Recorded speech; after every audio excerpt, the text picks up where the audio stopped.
Imagine getting paid just for sharing your thoughts on products and services you use every day. With Survey Junkie, it's that simple. Click on the link in the video description to discover how you can start earning today by taking surveys. A retired Colorado doctor with terminal cancer has admitted to dealing cocaine and ketamine almost 1 year after cops in Massachusetts busted him with the drugs and an unlicensed gun on board his yacht.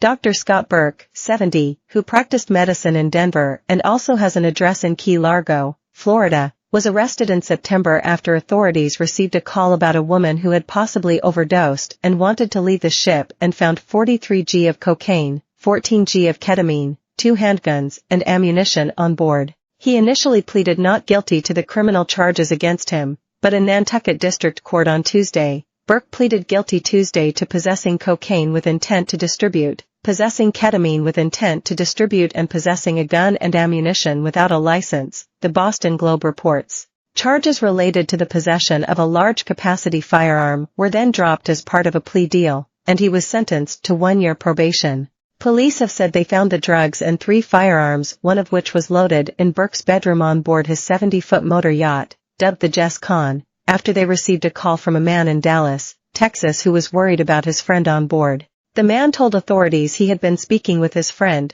a 33-year-old woman, all night on FaceTime and that she mentioned wanting to get off the boat before she passed out and the call dropped. First responders on the scene then found the woman lying on a bed awake, but extremely lethargic, according to court documents obtained by the Globe. The woman would later tell cops on the boat that she did not feel safe and was afraid to be on the boat. She was then transported to Nantucket Cottage Hospital, while police continued to raid the ship. They found 2 handguns and various ammunition in Burke's bedroom, a loaded gun on the bookshelf, a plastic bag of cocaine, and 2 priority overnight FedEx envelopes, according to the Globe.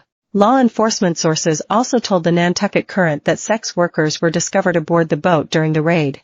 When questioned about the items, Burke claimed he has licenses for the guns, but authorities later discovered it had been issued in Florida and expired 1 year prior. He also claimed he was unaware of any drugs on board his yacht, which he apparently named after his children, Jessica and Connor. Burke would appear in Nantucket court later that month to face criminal charges for the first time. At that hearing, his attorney claimed the woman who had apparently overdosed was a friend of the ship's captain who had been hired to work as a server. He noted that Burke had more than a dozen guests on board the Jess Con in the week before his arrest, including some who were invited by crew members. Then when some of the crew left the yacht to attend a wedding, the woman asked if she could stay on board for a few days until they returned, attorney Hank Brennan claimed. He said Burke agreed that the woman could stay, and blamed the raid on a disgruntled ex-boyfriend, the Globe reports.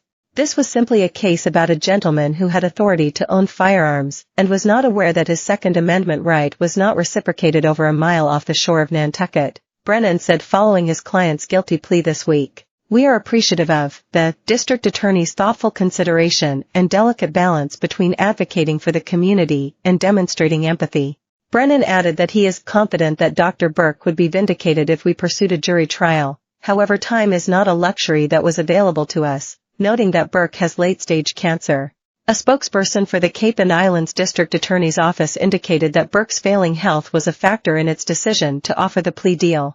It was brought to our attention that the defendant was being treated for terminal cancer during the pendency of the case, spokeswoman Danielle Whitney said. In light of the defendant's age, lack of criminal record and health status, we agreed to the terms of his disposition.